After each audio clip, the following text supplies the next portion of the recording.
রাজা দশরথ বলতে সীতা আমার অঙ্গ জগজগ শুকনো শ্রবণ দামা সীতা বালিপিণ্ড জুড়াবে অন্তর।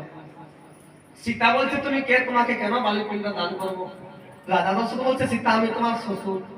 সীতা বলছে আপনি যদি আমার শ্বশুর, আপনার পুত্র এই গণ্ডি রেখা দিয়ে গেছে, এই গণ্ডি রেখার ভিতরে আসলে তবে আমি শ্বশুর বলে জানবো। রাজা দশরথ মনে মনে চিন্তা করলো মা আমার পুত্র গণ্ডি রেখা দিয়ে গেছে, পারে যাবার হয় কি?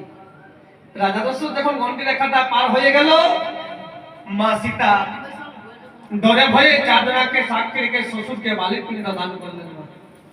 কাকে কাকে সাক্ষী রেখেছিল? ফাল্গু নদীকে সাক্ষী রেখেছিল, তুলসী গাছকে সাক্ষী রেখেছিল, শিমল গাছকে সাক্ষী রেখেছিল, আর বটবৃক্ষ বড় গাছকে সাক্ষী রেখেছিল।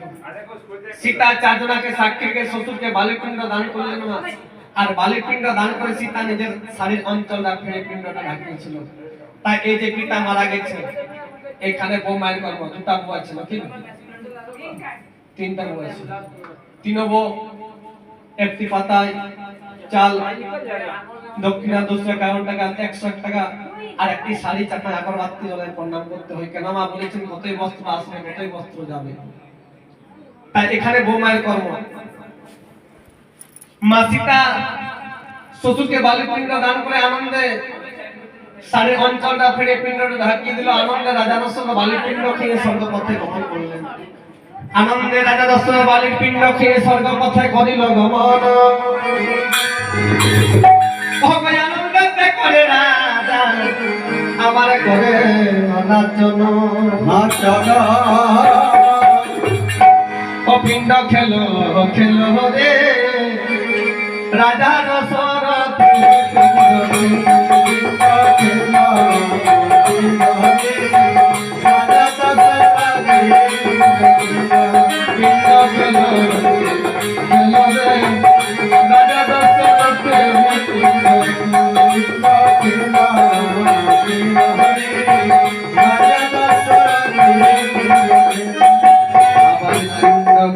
দশরথ রাজা দশরথ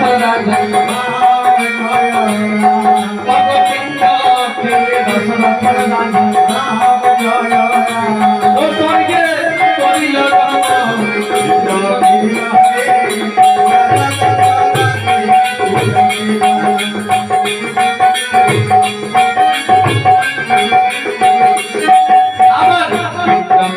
দশরথ রাজা ও স্বর্গে করিল